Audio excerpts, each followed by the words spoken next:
for strengthening your immune system. Now I'm going to show you 6 main acupressure points, and you can use your finger. I usually use my index finger when I'm doing it, but you can use any finger, or you can even use your thumb.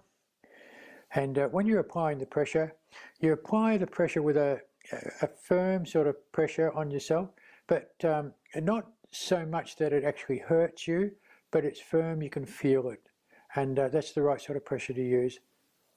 Now the first point is on your wrist, and the way to find it is that you hold 3 fingers here next to on your wrist, so that on your wrist, your crease here, and where the point is underneath this index finger, and it's on the thumb side of your wrist. You see that there, and that's that point there. Now you hold that and you count to 20. 1, 2, 3, 4, 5, up to 20. And after you've done that one, then you turn around and you do the other side. I'll show you again here. 3 fingers down from the wrist crease, and same again on the thumb side. 1, 2 to 20, and that point there. Now the second acupressure point is up here. You see right next to the nose on that crease that goes down to your mouth here. It's right in there. And you hold that for the count of 20. And again, afterwards, you do the other side, and you hold that for a count of 20 as well. Very good. Now the third point that we're going to do is, if I can just pull my shirt down a little, it's right down at the bottom of the neck here, and it's in between the 2 collarbones. There's an indent in here, and it's in that indentation, in that hollow that's right in here between those 2 bones there. Okay, and again you count to 20 on that one as well. Very good. Now the fourth point is on your wrist, but this time it's on the top of your wrist, and I'll show it to you now. So you do the same situation. You're using the 3 fingers to measure where it is, and it's from the crease, and it's using your index finger, but it's in the middle of your wrist, not towards the side. It's in the middle of your wrist here, and if you move around, you'll be able to feel an indentation there, and you'll feel it could be actually quite tender. And you do 1 to 20 on that side as well, of course, and then you change over and you do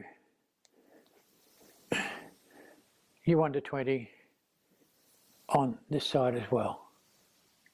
Now the 5th point that we're going to do is actually on your back. Now the 5th point is running down your neck here to just in line with the top of your shoulders here. It's where your neck joins onto your spinal cord, and that point is in there, and you'll feel a notch in there, you'll feel a hollow in there between the 2 bones there, and you hold that point in here for the count of 20. Okay, and while I'm here, I'll show you the next point, and the best way to find this point is to put your hand on your shoulder like this, and to use your index finger. Now I use 2 fingers on this point. I use that finger here because I can push harder with it. Now this point here is 35 millimeters away from your spine, so it's there. And if you push around, you'll find there's a point there that's quite tender. And of course 1 to 20 on that side, and then you turn around and you do the other side as well. Can you see that? Good. All right. So that's the completion of the 6 acupressure points for your immune system. Now, you do them at least once every day. And what I do is that I do them at night time, just before I go to bed. That means that it's giving my body a chance to do the adjusting while I'm sleeping at night time, and that's the best time for your body to heal. Now, if you contract any sort of a disease of any sort whatsoever, or an infection or a virus, you must seek medical attention and go to the hospital and do what they tell you to do. You can continue doing the pressure points on yourself during your illness if you feel that you're up to it, 4 or 5 times a day. That's fine, and continue doing them even after you get better. Okay. So that's the whole sequence. If you have any problems or you can't find a location of a point, get in touch with me at athol.park@gmail.com. and I can help you there. And the next one that I'll be running is about the immune system, is to look at nutrition and how the nutrition can help improve and strengthen your immune system. So look out for the email for that as well. And in the meantime, stay safe, look after yourself, and remember, you may not be able to change the world, but you certainly can change yourself. Thank you.